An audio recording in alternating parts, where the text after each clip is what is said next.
OpenAI releases an App Store application for iPhones. DoorDash is facing a lawsuit from iPhone users. Rode updates its software, and more on today's tech news.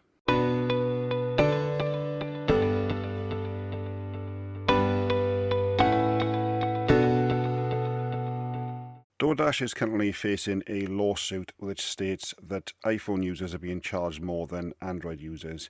They say that the company uses an expanded range fee as one way to target iPhone users. Now, normally you would think that this fee is for people who live a lot further away. However, there's been multiple tests done from the same address for the same exact order, one from an iPhone and one from an Android phone, and they say that it shows that the iPhone users are being charged this extra fee, and there seems to be no rhyme or reason why one phone would get it and not the other, apart from obviously iPhone users being considered able to be charged more. So it'll be interesting to see what becomes of this. Now, we've heard several reports that Samsung are going to be looking to release their folds at an Unpacked event about 2 weeks earlier, and now a new rough date has been announced as July 26, and this is where they're expected to release the new Fold and Flip 5 versions. Now, Samsung usually holds the Unpacked event in the Q3 of its earnings each year, so with this move up, you could see a potential bigger earnings from more sales if the rumours are actually true. It will be interesting to see what Samsung actually has to offer this year, because they've now got a bit more competition coming into both the Fold and the Flip market. Obviously, Google's just come in as well, but you've got the things such as Motorola, you've also got Oppo and a few others who have also announced new folding and flip phones as well. So it'll be interesting to see how seriously Samsung takes this and whether or not that will have any impact on not only just the design but the pricing as well. Now, for some time, Google has introduced a VPN for its Google One subscribers, and now they're trying to make it a little bit easier for you to see your IP address. So when you open up the Google One for Android and you tap the VPN card, then you can now see a network info section, and it will then retrieve your VPN status, and then it will give you your IP address and your network as well. And then when you activate the VPN, it will then change to hidden. Now, Google says sometimes there is a bit of a delay and you may need to refresh the page, but this will be able to help users to see whether or not their IP address is exposed. Personally, I don't see much use for this. The phones actually do show quite well whether or not you are connected to a VPN, but sometimes it is good just to check what your IP address is showing as well. So it'll be interesting to see if it remains as hidden or if it will actually update with a temporary IP address as well.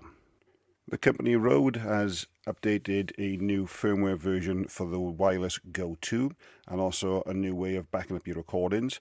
Now, rather than trying to sit here and explain how the changes affect you, we've actually got a clip from Rode themselves where they explain the changes. So we're going to play that now. Hey guys, Ryan here. Today I'm really excited to announce a new firmware update for the Wireless Go 2. For those of you who follow Rode, you'll know that a few weeks ago we released a beta update that unlocked a bunch of exciting new features for the Wireless Go 2. Thanks to everyone who tried the beta update. We were able to incorporate many of your suggestions into the final version, which is now available to all Wireless Go 2 users completely free of charge. One of the best new features was to unlock WAV file recording. This means that you can record native WAV files to your Wireless Go transmitters and then simply copy those files from the transmitter onto your computer or mobile device without needing to use Rode Central. We also added several other enhancements. These included the ability to start and stop recordings using a button press on the transmitter, as well as new camera presets. We also improved a bunch of other things, including power management and battery status indicators.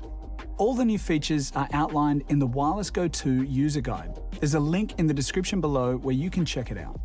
When we release firmware updates for the Wireless Go 2, we get a lot of questions about how to ensure any recordings you have on the transmitter are backed up before the update. Well, you'll be pleased to know that we've streamlined the firmware update process to make this even easier and to ensure that your recordings don't accidentally get erased during an update. After you've installed the latest version of Road Central, connect your Wireless Go 2 units to your computer. You'll be prompted to upgrade them. You will also see this option, Backup and Update. If you click this, Road Central will create a backup of your recordings to your desktop prior to performing the update. You'll also notice through the update process that you're re-prompted to update your units, and should a problem arise during the update, we've included a special diagnostic tool that will fix any errors and get your units working properly.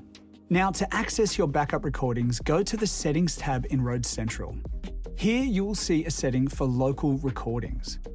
Click Browse and navigate to the backup folder that was created by Road Central on your desktop, or to the folder that you created manually when you performed a manual backup if you chose that option. Now, when you do this, you should see a tab appear on the left of Road Central called Local Recordings. If you click on this, you can see all of the recordings that were backed up from your Wireless Go 2 transmitter, and you can export them in the usual way. Thanks everyone, and we hope that you find this update for your Wireless Go 2 useful.